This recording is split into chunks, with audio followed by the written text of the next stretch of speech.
to my English delicacy classes. Today I will discuss the chapter The Address written by Marga Minko.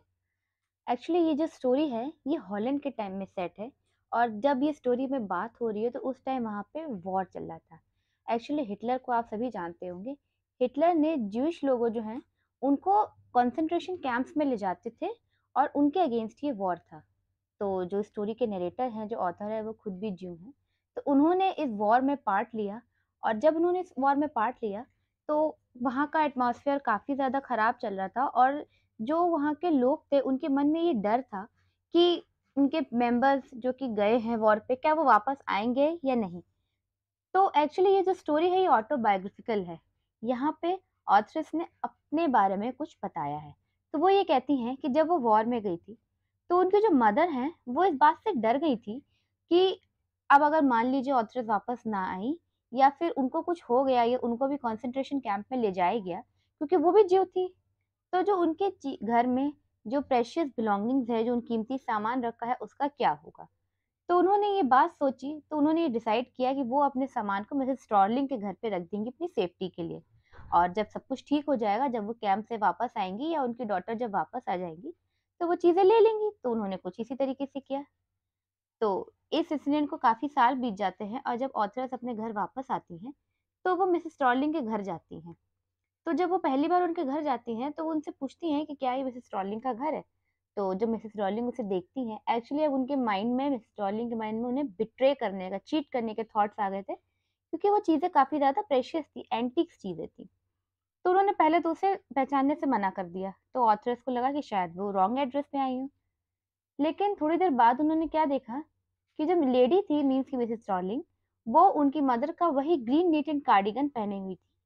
तब उन्होंने उनको पहचान लिया और तब उन्होंने मिसेस डॉर्लिंग ने कहा कि तुम वापस कैसे आ गई? मुझे तो लगा कि तुम वापस ही नहीं आओगी। खैर इतना कह के जब ऑथरस ने कहा कि नहीं मैं यहाँ आई हूँ, थोड़ी बात करने के लिए आपसे आई हूँ, तो वो कहती है कि नहीं मेरे पास अभी टाइम नहीं है और तुम अभी जाओ, और इतना कह के जो है उसने दरवाज़ा बंद कर दिया। तो जब इतना इंसिडेंट हो गया तो ऑथरस के पास कोई रास्ता नहीं था, उन्हें वापस रेलवे स्टेशन जाना पड़ा क्योंकि उनकी ट्रेन का टाइम हो रहा था। अब जब वो रास्ते में जाती हैं, तो वो चीज़ों को एनालाइज़ करती हैं, अपने उस शहर को एनालाइज़ करती हैं और वो देखती हैं कि उनकी कितनी सारी मेमोरीज़ वहाँ पे जुड़ी हैं। तो इसी तरीके से वो कुछ रिकॉल करती हैं, स्टोरी थोड़ी फ्लैशबैक में जाती है और वो ये याद करती हैं कि जब वो वॉर से उनकी छुट्टी हुई थी और जब वो वापस अपने घर आई थी, तो उन्होंने ये चीज़ नोटिस करी थी कि उनके घर से काफ़ी सारी चीज़ें मिसिंग हैं। तो उन्होंने अपनी मदर से जब इस बारे में पूछा तो उन्होंने कहा कि उन चीज़ों की सेफ्टी के लिए उन्होंने उन चीज़ों को मिसेस डॉर्लिंग के पास रखवा दिया है। तो पहले तो ऑथरस को इस बात पे भरोसा नहीं हुआ कि क्या वाक़ई में उनकी बिलॉन्गिंग्स वहाँ पे सेफ रहेंगी? तो भई मदर ने उनको काफ़ी सारा समझाने की कोशिश करी, लेकिन उन्हें लगा कि शायद उनकी बेटी को उनकी बात का भरोसा नहीं हो रहा है। तो उन्होंने इसके बाद इस बात पे बात करना ही बंद कर दिया। अच्छा, कुछ दिन बाद ऑथरस ने फिर देखा, जब वो छोटी ही थी, तो उन्होंने फिर देखा कि मिसेस डॉर्लिंग को अपने घर से जाते हुए, कैसे जा रही थी वो? उनके पास एक बड़ा-सा लगेज था, उसमें काफ़ी सारी हेवी चीज़ें थी। तो वो सोचती है कि ये इतना सारा सामान ले जा रही हैं, ये कैसे ले जाएँगी? उन्होंने उस पे शक जताया, लेकिन वो अब कर भी क्या सकती थी? और जब वो चली गई तो ऑथरस ने अपनी बेटी को बताया मिसेस स्टॉर्लिंग के बारे में, उसका एड्रेस दिया कि हाउस नंबर 46 मार्कनी स्ट्रीट पे वो रहती हैं, और उन्होंने कहा कि जब सारी चीज़ें नॉर्मल हो जाएँ, जब सब कुछ ठीक हो जाए, तो हमारा जितना भी सामान है, जितनी भी अपनी बिलॉन्गिंग्स है, जो भी आर्टिकल्स हैं, एंटीक्स है, वो सब वापस लाने के लिए उनसे बोला। तो जब ये सारी चीज़ें, ये फ्लैशबैक में जब ये सारी चीज़ें जब ऑथरस सोचती हैं, तो उन्हें ऐसा लगता है कि नहीं, वो चीज़ें उनकी हैं, वो उनकी मदर की मेमोरेबल चीज़ें हैं, उनकी मदर को याद दिलाती हैं। तो उन्हें लगता है कि शायद कहीं न कहीं उन्हें बिट्रे फ़ील होता है। वो कहती है कि नहीं, मैं फिर से जाऊँगी उनके यहाँ। तो जब कुछ दिन इस बाद में बीत जाते हैं, तो वो फिर से ट्रेन से वापस आती हैं उसी शहर में। लेकिन अब जब वो मिसेस स्टॉर्लिंग के घर आती हैं, तो उन्हें वहाँ पे वो मिसेस स्टॉर्लिंग नहीं मिलती, उन्हें एक 15 इयर्स की गर्ल मिलती है, जो कि मिसेस स्टॉर्लिंग की बेटी होती है। जो एज़ इट इज़ उन्हीं की तरह दिखती है। जो उनसे मिलती है तो वो कहती है कि नहीं, मम्मी तो घर पे नहीं है, आप ऐसा करिए कुछ टाइम आके बैठ जाइए। तो जब ऑथरस अपने घर पे आती है, उनके मिसेस डॉर्लिंग के घर पे और बैठती है, तो वो देखती है कि काफ़ी सारी अजीब-सी स्मेल आ रही है, सीलन की सी महक आ रही है फर्नीचर से, जो फर्नीचर था वो टूटा-फूटा था।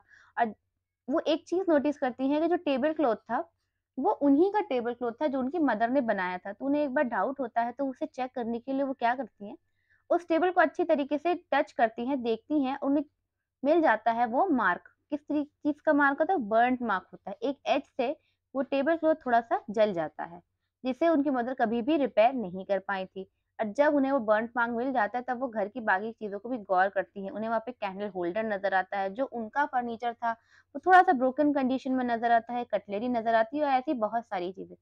लेकिन उन्हें ये देख के दुःख होता है कि जिन चीज़ों को उनकी मदर ने और उन्होंने इतने सँभाल के, इतने सहेज के रखा था, उनकी क्या कंडीशन हो गई है। भले ही मिसेज़ डॉर्लिंग को उनका नहीं वैल्यू नहीं थी, लेकिन एट लीस्ट वो थोड़ा तो उसे सही से रख सकती थी ना, लेकिन उन्होंने ऐसा कुछ भी नहीं किया।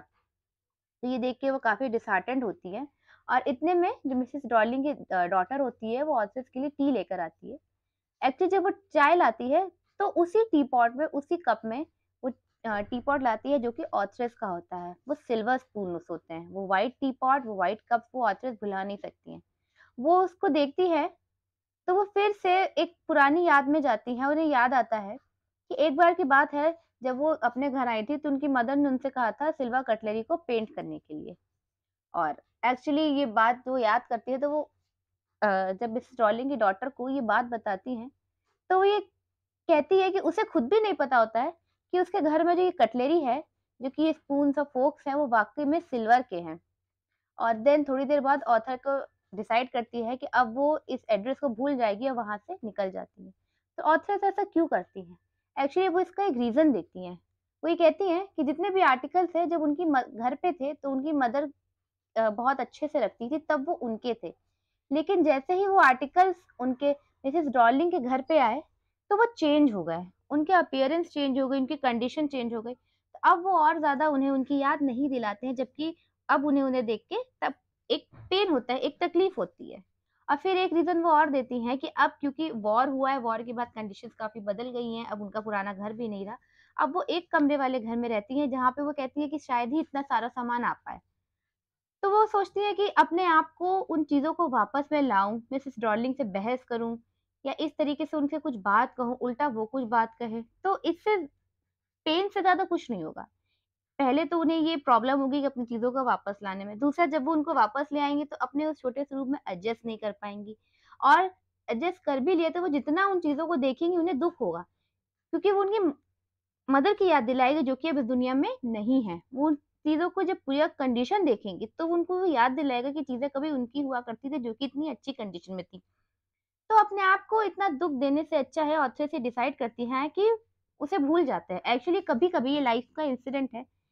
कभी-कभी कुछ चीज़ें जो बहुत हमारी डियरेस्ट होती हैं, लेकिन वो इतना उनसे इतनी मेमोरीज़ भी जुड़ी होती हैं, लेकिन कुछ ऐसे इंसिडेंट हो जाते हैं जिससे हमें खुद ना खुद दुःख होता है। तो सेम यही आप लोग को भी करना चाहिए। उन चीज़ों को लेट गो कर देना चाहिए, भूल के आगे बढ़ना चाहिए। जब आप भूल के आगे बढ़ेंगे तो आप ये महसूस करेंगे कि आपने उनको तो मुक्त किया ही किया, लेकिन खुद को भी एक पेन से, एक दुःख से मुक्त कर दिया। तो यहाँ पे ऑथर्स ये रीज़न देती हैं। तो इस वीडियो में इसकी समरी, नेक्स्ट वीडियो में इसके इम्पोर्टेंट कैरेक्टर्स बताऊँगी। So if you like the video then like, subscribe and share. Thank you.